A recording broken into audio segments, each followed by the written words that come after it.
네, 이렇게 또 강단에서 말씀을 전할 기회를 주신 여러분께 감사를 드립니다.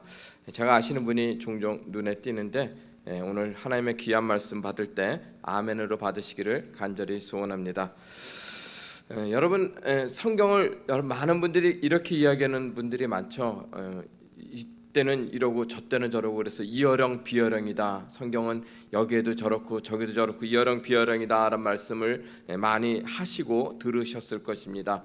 근데 성경은 알면 알수록 이어령 비어령이 아니라 정말 논리적이고 탁월하게 하나님의 계획 가운데 우리에게 말씀을 전해준 것을 깨닫게 됩니다. 그래서 로직 온 더 파이어, 불 위에 불붙은 논리 위에 세워진 말씀이 하나님 말씀이에요. 그래서 하나님의 말씀을 우리가 알지 못해서, 깨닫지 못해서 이것이 무엇을 말씀하는지 온전히 깨닫지 못해 그냥 이어령 비어령으로 이럴 때는 이렇고 저럴 때는 저렇다 이렇게 말씀하시는데 전혀 그렇지 않다는 것을 깨닫게 됩니다. 오늘 여러분과 나누는 말씀은 이 여인의 12의 혈루증 앓던 여인이 그 예수님의 옷깃을 만짐으로 말미암아 병이 나아 구원받는 그 말씀이 들어가 있습니다. 그래서 예수 믿을 때 우리가 병이 나을 것이란 믿음을 가져라라고 우리가 많이 이해하고 있고 그렇게 알고 있을 것입니다. 예수 믿으면 온전히 치유되고 회복됨을 믿습니다. 그런데 단순히 이 말씀을 그냥 병이 낫는 것을 전해주기 위해서 우리에게 주시는 말씀이 아니라 이 말씀 앞뒤를 살펴보면은 이 회당장 야이로의 딸의 이야기가 나와요. 그리고 그 사이에 이 혈두의 혈루증 앓던 여인의 모습이, 병 고치는 모습이 나타나고 있어요. 그래서 이 말씀을, 회당장 야이로의 딸이 고침을 받고 12의 혈루증 앓던 여인이 고침을 받는 이 사건을 통해서 성경은 우리에게 말씀하고 싶은 것이 있어요. 여러분, 그 말씀이 무엇인지를 깨달아야 하나님의 풍성한 그 하나님의 말씀을 알게 되는 것입니다. 그래서 오늘 말씀을 보면 21절을 보면은 큰 무리가 예수님을 쫓게 되는데 회당장의 하나인 야이로가 이가 와서 예수를 보고 발 아래 엎드렸다라고 말씀하고 있어요. 여러분, 상상해 가십니까? 유대인들이 지금 누구에게 발을 꿇었다고 말씀하고 있어요? 예수에게. 말이 안 되잖아요. 예수를 핍박하던 유대인들이, 특히 이 회당장이라는 것은 이 회당을 통해서 유대인들은 말씀을 배우고 말씀을 가르치고 믿음을 전수하는 모습을 보게 됩니다. 제가 놀란 것은 이 회당이라는 제도가 한국 교회는 접목이 잘 안 된 것 같아요. 이 회당이라는 교회는 큰 교회가 없더라고요. 그저 300명, 400명, 커봐야 1500명이 제일 큰 회당이라고 합니다. 3, 40명 모이는 회당이 대부분을 이룬대요. 그러니까 이런 공동체가 거의 유대인의 대부분을 이룬다라고 생각하시면 됩니다. 그런데 그 회당을 통해서 믿음이 몇 년 동안 전해져 오죠? 2000년을 넘게, 나라가 없는 2000년을 넘게도 그 믿음이 그 자녀에게 그대로 전수되는 모습을 보고 우리 교회의 시스템은, 우리 지금 한국교회나 이 미국교회의 시스템은 무언가 잘못이 되어 있지 않은가 하는 생각을 많이 하게 돼요. 우리는 큰 교회를 찾고 큰 곳을 찾아가요. 그곳에 가면 자신의 믿음도 커진다라고 생각하고 자랑스럽게 얘기하는 모습을 볼 때 여러분, 절대 그렇지 않아요. 유대인들은 이 회당을 통해서 그 믿음이 지금도 그 자녀들에게 믿음을 전수하는 놀라운 모습을 보게 됩니다. 한국교회가 참 잘하는데 제일 못하는 게 뭔가요? 자녀에게 믿음을 전하는 걸 제일 못하는 것 같아요. 이 문제를 아직도 우리는 해결하지 못하는 이 안타까운 이 모습이 있는데, 이 유대인들은 회당을 통해서 말씀을 그대로 전해지는 모습, 놀라운 모습 보게 됩니다. 그런 사람의 대표가 바로 회당장이 야이로가 지금 누구 발 아래 엎드렸어요?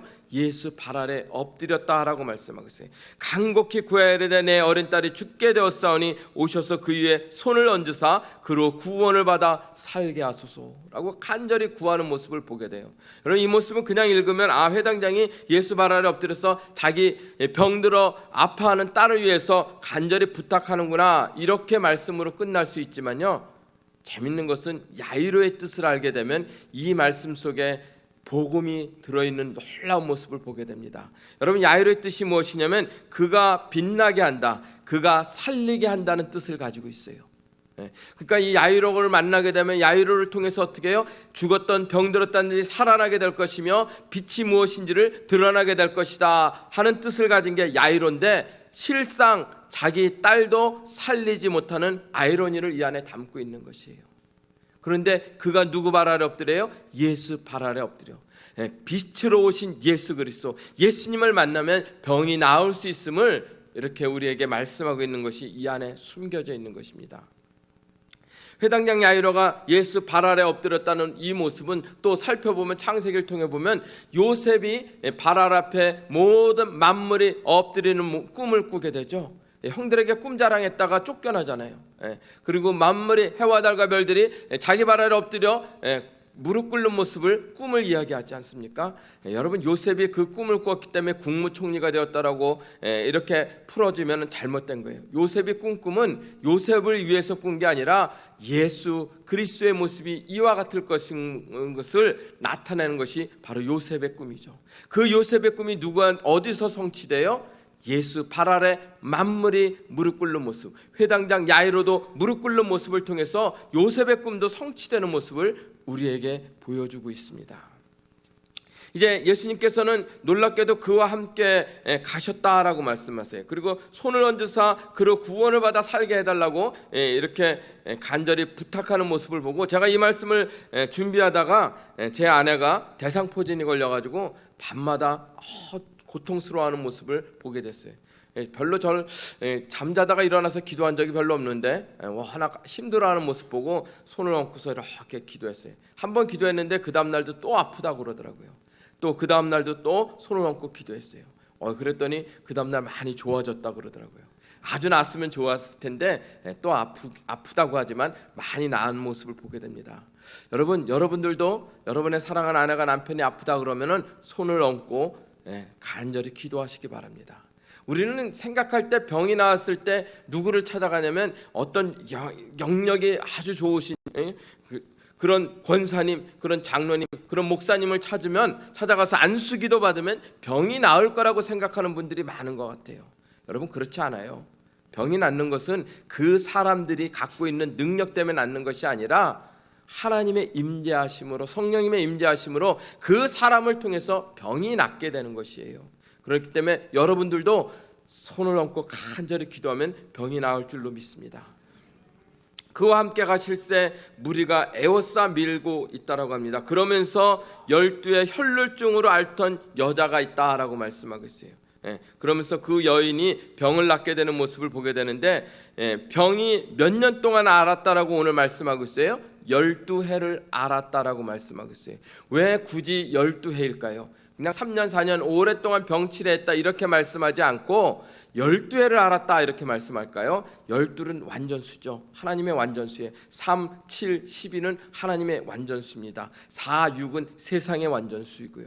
그래서 12의 혈루증을 앓았다는 것은 소망이 있어요, 없어요? 완전히 병에 찌들어서 나을 소망이 없는 절망적인 상황을 이렇게 표현하고 있는 것입니다. 많은 의사에게 많은 괴로움을 받았고 가진 것도 다 허비했을 때 아무 효임이 없고 도리어 더 중하였던 채, 이 여인은 아무 소망이 없었어요. 얼마나 소망이 없었냐, 이 여인은 그 공동체에서도 쫓겨날 정도로 아무런 소망이 없었던 여인이에요. 나을 소망이, 가망이 없었던 이 안타까운 이 여인이 무엇을 듣게 되었습니까? 예수의 소문을 들었어요.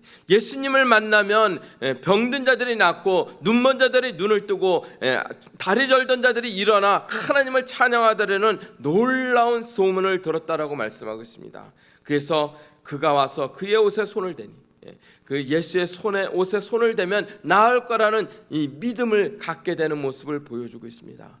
여러분, 교회가 부흥하는 것은요, 제가 보니까 목사님이 잘해야 되죠. 영적인 리더니까 잘해야 되는데 목사는 양을 데려오지 못해요. 보니까 누가 양을 데려옵니까?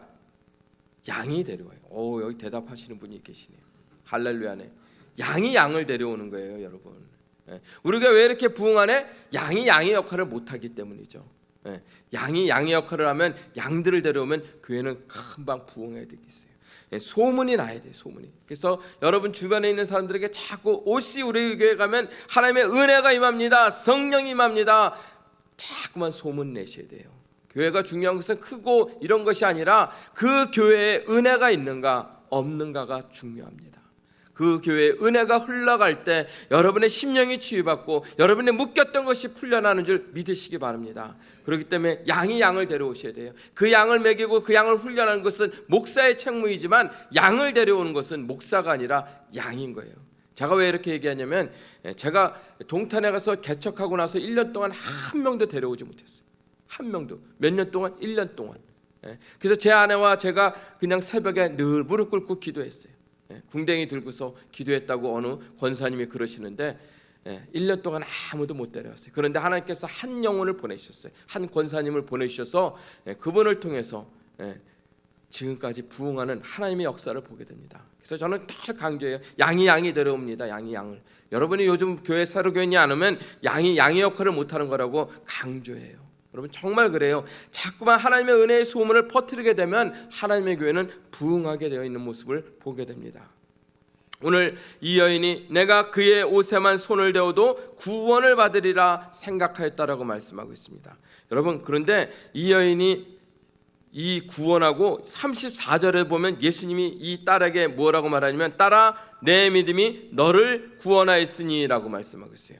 구원이 똑같은 구원인데 사실은 다른 거예요.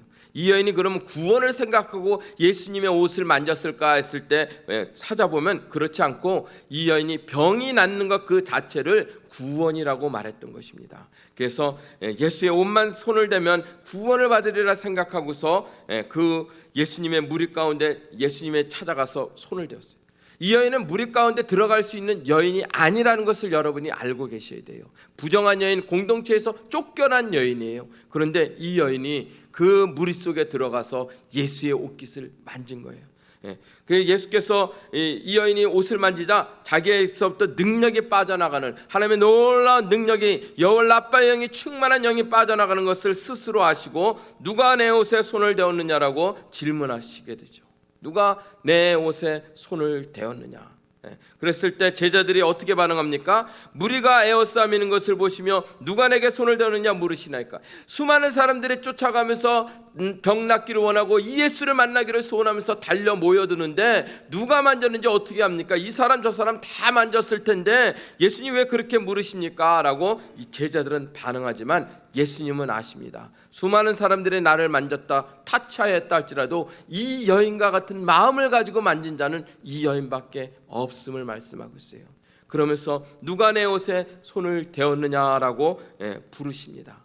여러분 이 부르심은 바로 뭘 말해요? 예수님이 세상 무리 가운데 있는 여인을 하나님의 백성으로 부르시는 부르심이에요. 바로 그게 에클레시아라 그러죠. 교회로 부르시는 거예요. 여러분이 교회로 부르심을 받은 걸 믿으십니까? 우리가 생각할 때 우리는 교회는 눈에 보이는 건물을 참 교회라고 많이 생각하고 그 교회를 짓자고 많이 애쓰지만 실제 성경에서 말씀하는 교회는 누구를 무엇을 통해서 교회를 지고 만든다 그랬어요? 여러분 한 분 한 분이 하나님의 부름을 받은 백성으로서 교회의 벽돌 되신 거예요. 그래서 여러분 한 분 한 분이 서로 얽혀서 세워져서 교회를 이루어 간다라고 에베소서에서도 분명히 말씀하셨습니다. 그래서 지금 누가 내 옷에 손을 대었느냐 이렇게 말씀하시면 사실은 이 여인을 하나님 백성으로 교회로 부르시는 콜링에 해당되는 것이죠. 이 여인이 두려워 떨었어요. 두려워 떨며 와서 그 앞에 엎드려 모든 사실을 여쭈니라고 말씀하고 있어요. 여러분 이 여인이 왜 두려워 떨게 되었을까요? 우리 레위기 말씀 한번 올려봐 주세요. 레위기 말씀을 보면은 레위기 15장 2절 8절을 보면 이렇게 말씀하십니다. 여기서는 안 보이네요. 레위기 15장 2절 8절 말씀은 유출병으로 말미암아 부정한 자라. 유출병으로 말미암아 부정함이 이러하니 그의 몸에서 흘러나오든지 그의 몸에서 흘러나오는 것이 막혔던지 부정한즉 유출병이 있는 자가 눕는 침상은 다 부정. 그러니까 유출병이 있는 이 여인이 앓고 있는 병은 만지는 자, 그 여인과 만나는 가진 자 모두가 어떻게 해요? 부정한 자가 되어서 공동체에서 떠나게 되어 있어요. 버림받게 되어 있어요. 그랬던 여인이었기 때문에 두려워 떨고 있는 모습을 보게 됩니다. 그런데 예수님이 그에게 뭐라 그래요? 딸아 내 믿음이 너를 구원하였으니 평안히 가라 내 병에서 놓여 건강할저다. 예수님이 이 여인에게 병이 나았다라고 말씀하지 않고 뭐라고 말씀하고 있어요? 내 믿음이 너를 구원하였다라고 말씀하고 있어요. 병이 낫는 것이 곧 구원을 얻게 되면 모든 것이 치유되고 회복되는 모습을 보게 됩니다. 여러분, 무엇이 이 여인을 구원하였다라고 말씀하세요? 믿음이 구원하였음을 말씀하고 있어요. 회당장의 아이를 통해서 율법을 지켜야 구원받는 그 믿었던 유대인들에게 율법을 지켜 구원받는 것이 아니라 믿음이 너를 구원하였다라고 선포하고 계시는 것을 보실 수 있기를 바랍니다. 여러분, 믿음이 여러분을 구원한다라고 말씀하고 있어요. 여러분의 종교생활, 여러분의 신앙의 열심, 헌신, 수고, 봉사 이런 것들을 하게 되면 구원을 받는다라고 말씀하는 것이 아니라 구원이라는 것 자체는 오직 예수 그리스도를 믿음으로 말미암아 받는 것임을 성경 우리에게 분명하게 말씀하고 있다는 사실을 놓치지 마시기 바랍니다. 여러분, 예수님을 믿으십니까? 하나님을 믿으십니까? 근데 참 제가 깜짝 놀랐던 것은 한국에 나가서 경주 불국사에 방문을 하게 됐어요. 고등학교 때 가보고 처음 가봤는데 사과탑과 다보탑이 있는데 거기에 보면은 이 경전에 빼곡히 적혀 있는 게 있어요. 5만 원, 10만 원, 15만 원, 20만 원 이렇게 빼곡히 적혀 있어요. 그러면서 소원들을 거기다 빌더라고요. 보니까는 형통케 해달라, 우리 가정 형통케 해달라, 우리 남편 사업 형통케 해달라, 우리 자녀 꼭 스카이에 붙여달라, 이런 소원이 쫙 붙어 있어요. 거의 소원들이 대부분 그 소원들이더라고요. 건강하게 해달라, 행복하게 해달라. 불교를 믿는 사람들이 다 그런 소원을 갖고 살고 있더라고요. 그런데 제가 연말이 되면 교인들에게 이렇게 그 기도 카드를 나눠주고서 기도 제목 3가지를 좀 적어내세요라고 꼭 매년 받고 있어요. 기도 제목을 받는데 하나님 믿는 백성들의 기도 제목은 불교를 믿는 그 부처를 따르는 그 사람들과 기도 제목이 다를까요? 아니면 같을까요? 똑같죠? 집사님 생각에도 똑같아요. 그죠? 그러면 여러분에게 물을게요. 하나님 믿는 거랑 부처를 믿는 거랑 무엇이 다릅니까? 안 다르잖아요. 다르지 않잖아요. 이게 내가 복음을 잘못 가르치고 있구나, 예수를 잘못 전하구나 하는 것을 철저히 깨닫게 되었습니다. 여러분, 우리도 하나님 믿는 백성인데 이 세상에 살기 때문에 이 세상 사람들이 소원하는 것 똑같은 소원을 가질 수 있어요. 그게 잘못되었다라고 말씀드리는 것은 아니에요. 그런데 믿음을 갖는다, 도대체 무엇을 믿는다는 것입니까? 우리가 하나님 믿을 때 하나님이 나의 모든 것을 잘되게 해줄 것이다, 병이 낫게 해줄 것이다, 형통케 할 것이다, 승리케 할 것이다, 이런 말씀을 하도 많이 들어서 믿음을 갖는 것이 세상 사람들이 소원하는 것과 하나님 믿는 백성들이 소원하는 것과 똑같다면 예수가 왜 십자가에 못 박혀 죽어야만 되겠습니까? 똑같다면 분명히 달라야 돼요. 믿음을 갖는다라는 것이 도대체 무엇인가? 히브리서 11장 1절을 보면 믿음은 바라는 것들의 실상이요 보지 못하는 것의 증거니라 라고 말씀하고 있어요. 여러분, 이 말씀 수도 없이 들으셨죠? 믿음 생활 지금까지 분들 너무너무 많이 들었을 거예요. 옆에 분에게 이 말씀이 뭔지 풀어서 말씀해 주실 수 있는 분들 계십니까? 우리가 믿음 생활을 많이 하지만 사실 성경이 무엇을 말씀하는지 잘 모르고 신앙생활하는 경우가 너무너무 많아요. 믿음은 바라는 것들의 실상이다, 보지 못한 것의 증거다. 믿음을 전하게 되면 하나님 믿지 않는 사람들이 제일 많이 말하는 이 남자들이 하는 말이 무엇입니까? 보여줘봐.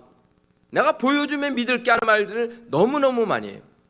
여러분, 본다면은 믿음이 아니에요. 그거는 본 사실을 보고 그냥 따라가는 것이지 본 거 보고 나서는 믿음을 가졌다라고 말씀하는 게 아니에요. 믿음은 보지 못했어요. 그런데 우리가 바라는 것이 있어요. 우리가 바라는 것이 무엇입니까? 하나님의 나라가 하늘에서 임했던 것처럼 이 땅에서도 하나님의 나라가 임하는 것을 바라면서 사는 게 하나님 백성들이에요.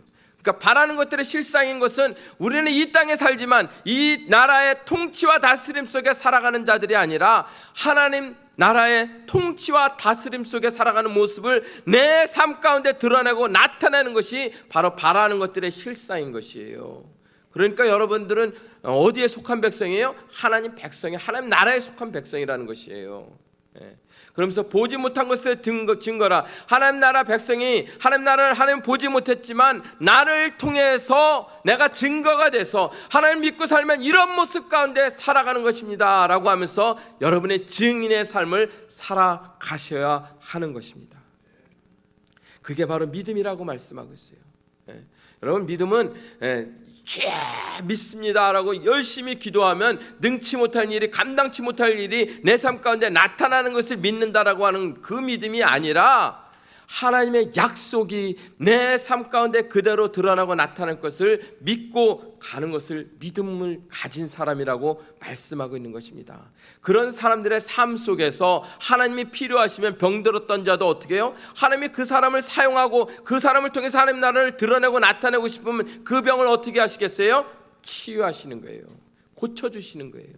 묶였던 것들이 어떻게 해요? 하나님 나라 확장 가운데 하나님 나라 이 재물을, 물질을 사용하기를 소원하는 그 마음을 가진 영혼들을 통해서 그들에게 물질을 허락하시고 그들을 통해 하나님 나라 확장을 하시는 것이 하나님의 방법인 것입니다. 그렇기 때문에 여러분 우리가 그 뒤에 따라오는, 제가 늘 설교할 때 말하는 것이 이마트에 가면 한국에 1+1 행사를 많이 해요.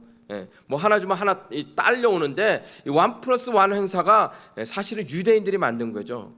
그들의 마케팅에서. 근데 1+1이 뭐냐면 우리는 하나님 나라를 꿈꾸고 하나님의 약속을 붙잡고 가면 딸려오는 것이 뭐예요? 그런 복이 1+1으로 딸려오는 거예요. 그렇기 때문에 불교 믿는 사람과 똑같이 그런 것들을 구하는 믿음 생활이 아니라 정말 하나님 나라를 꿈꾸시기 바랍니다.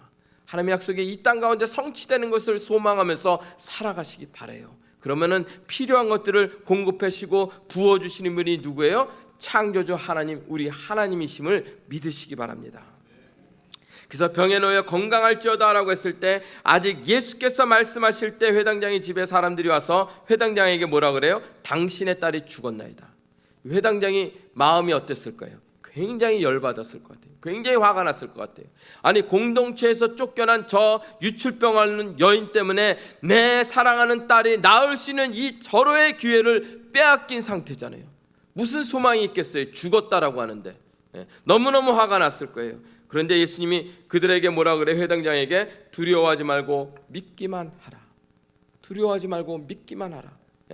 나사로가 죽었을 때도 마리아와 마르다에게도 예수님께서 하신 말씀이 바로 두려워하지 말고 믿기만 하라. 무엇을 믿으라는 것이에요? 다시 살 것을 너희가 믿기만 한다면, 예수가 하나님이시기 때문에 그분과 함께 했다면 무너진 모든 것이 수축되고 회복된다는 사실을 믿기만 한다면 너희가 그 믿음대로 될 줄 믿어라 라고 말씀하고 있습니다. 그래서 베드로와 야고보와 형제가 아무도 따라옴을 허락지 않냐고 회당장의 집에 들어가서 떠드는 것과 사람들이 울며 심히 통곡함을 보시고 뭐라 그래요?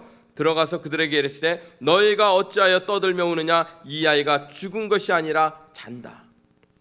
예수님은요 죽음을 맞이한 사람에게 죽었다라고 말한 적이 단 한 번도 없어요. 다 잔다라고 그러죠. 잔다. 왜요? 다시 깨어날 것이기 때문에 잔다라고 말씀하는 모습을 보게 됩니다. 여러분 이 모습을 보고 사람들이 비웃습니다. 그랬을 때 예수님 뭐라고 말씀하세요? 달리다굼. 달리다굼이 번역하면 소녀여 일어나라 라고 선포하고 있어요. 죽은 그 소녀에게 예수님은 가셔서 소녀여 일어나라 라고 했을 때 그가 일어나 걸으니 나이가 곧 12살이라 라고 말씀하고 있어요. 여러분 성경에서 보면은 오늘 12해 혈루증 앓던 여인이었어요. 그죠? 그런데 이 여인이 나이가 야이로의 딸의 나이가 몇 살이에요? 12살이에요. 왜 굳이 12살이라고 했을까? 우리가 깊게 생각하셔야 돼요. 성경의 숫자는요 하나도 그냥 쓰여진 숫자가 없어요. 다 하나님의 의도가 있고 우리에게 전해주는 메시지가 그 안에 있어요. 12살이 되었다라고 하는 것은 유대인들에게는 성인식이 12살 되면 성인식을 거창하게 치릅니다. 우리나라도 그런 문화가 생겼으면 참 좋겠어요. 우리나라는 어떤 문화가 있죠? 돌이 지나면 어떻게 해요? 돌반지를 해주는 그런 문화가 있어요. 그죠? 왜 돌반지를 해주나 했더니 보니까 살림하다가 막 이제 가정을 꾸려나가다 힘들면 그 돌반지 팔아서 도움이 되라고 준 거더라고요. 저도 그래서 팔아서 도움을 얻었던 적이 있어요. 근데 유대인들은 12살 되면 친척들이 다 모여서 돈을 줘요. 돈을 상당히 많은 돈을 주더라고요. 지금도 버지니아나 뉴저지에 있는 그 친구 목사님에게 물어보면 그 유대인 뉴욕에 있는 유대인 공동체들은 거의 12만 불에서 15만 불을 모아서 그 아이에게 준대요. 그래서 그 아이들이 성인이 되어서 사회생활을 시작할 때가 되면 이미 많은 물질을 가지고 그걸 다스리고 지배하는 모습을 보게 됩니다. 12살 굉장히 중요한 의미를 담고 있어요. 그런데 그렇게 한 의도는 바로 12살과 12의 같은 숫자를 우리에게 보여주면서 우리에게 말씀하는 거예요. 절망적인 상황. 12살에 된 이 여인이 이제 새롭게 태어나는, 다시 본어게 나는 모습을 보여주고 있어요. 그래서 죽었던 그 소녀가 일어나서 다시 일어나 그들을 어떻게 해요? 먹을 것을 주라고 말씀하고 있어요. 이 성인이 다 된 이 소녀에게 왜 먹을 것을 주라고 말씀하세요? 이제는 인격적으로 그가 스스로 하나님을 찾고 만나게 될 나이가 되었음을 우리에게 말씀하고 있습니다. 이제는 육식의 떡만 주는 것이 아니라 말씀의 떡을 주어서 그가 하나님을 온전히 만날 수 있도록 그에게 먹을 것을 주라고 말씀을 마치고 있습니다. 여러분, 12해 혈루증 앓던 여인이나 12살 된 이 소녀나 이 12이라는 숫자가 바로 어떤 그 의미를 갖고 있었던 것처럼 성경에 보면 요한복음 5장 5절에 보면은 몇 년 된 병자가 나음을 얻게 되는 말씀이 나오죠. 38년 된 병자가 나음을 얻었다 그랬어요. 왜 꼭 38년일까요? 왜 38년인지 아십니까, 여러분? 그냥 오랜 병을 앓았다라고 할 수 있지만 38년 된 병자 그랬어요. 왜냐하면요, 신명기 2장 14절에 가보면요, 그들이 가데스 바네 광야에 나와서 몇 년 동안 광야 생활을 하게 돼요? 38년 동안 광야 생활한 것을 말씀하세요. 예수님은 그 38년을 끌고 와서 이 38년 된 병자를 낫게 하는 예수님의 모습을 우리에게 보여주고 있습니다.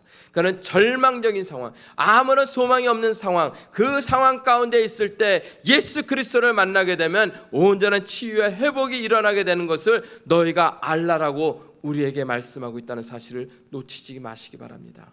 여러분, 우리가 인생을 살아가면서 얼마나 절망적인 상황을 만나게 될 때가 많습니까? 병에 걸렸을 때도 절망적이죠. 병원에 갔더니 의사가 6달밖에 못 삽니다 하면 여러분 어떤 마음이 드시겠어요? 절망적이에요. 또 죽음을 앞두었다 했을 때 너무너무 절망적이고, 또 가정이 그 살아가지 못하는, 온전히 세워지지 못하는 모습들을 볼 때 절망적입니다. 우리 인생 가운데 이런 절망적인 상황을 만났을 때 믿음을 가지고 누구를 만나야 돼요? 예수님을 만나면, 예수님의 타치하심을 여러분이 경험한다면, 여러분의 삶 가운데 하나님의 타치하심, 하나님의 만지심을 단 한 번만이라도 경험한다면 여러분이 하나님을 떠날 수가 없어요. 여러분을 통해서 하나님 나라가 세워짐을 믿으시기 바랍니다. 그래서 엎드려 기도하실 때마다 꼭 기도하시기 바라요. 하나님, 내 인생 가운데, 내 삶 가운데 이 12의 혈루병 앓던 여인이 예수님을 만져서 치유함을 얻었던 것처럼 내 인생 가운데 하나님의 만지심, 성령님의 타치하심, 주님의 만지심을 단 한 번만이라도 경험할 수 있도록 하나님 내게 은혜를 베풀어 주시옵소서라고 엎드려 기도하시기 바랍니다. 하나님의 만지심을 경험한 사람은 절대 하나님 앞에 서는 그날까지 하나님을 떠날 수가 없어요. 그래서 내 인생 가운데 하나님의 만지심이 있기를 간절히 기도할 때 하나님께서 어떻게 해요? 하나님을 간절히 찾는 자를 하나님을 만나게 될 것이라고 말씀하셨고, 하나님의 얼굴을 구하는 자가 하나님의 은혜를 입게 될 거라고 말씀하셨습니다. 하나님의 타치하심, 하나님의 만지심을 간절히 구할 때 하나님의 만지심으로 여러분의 묶였던 모든 것들이 치유되는 은혜를 경험할 줄로 믿습니다. 하나님 감사합니다.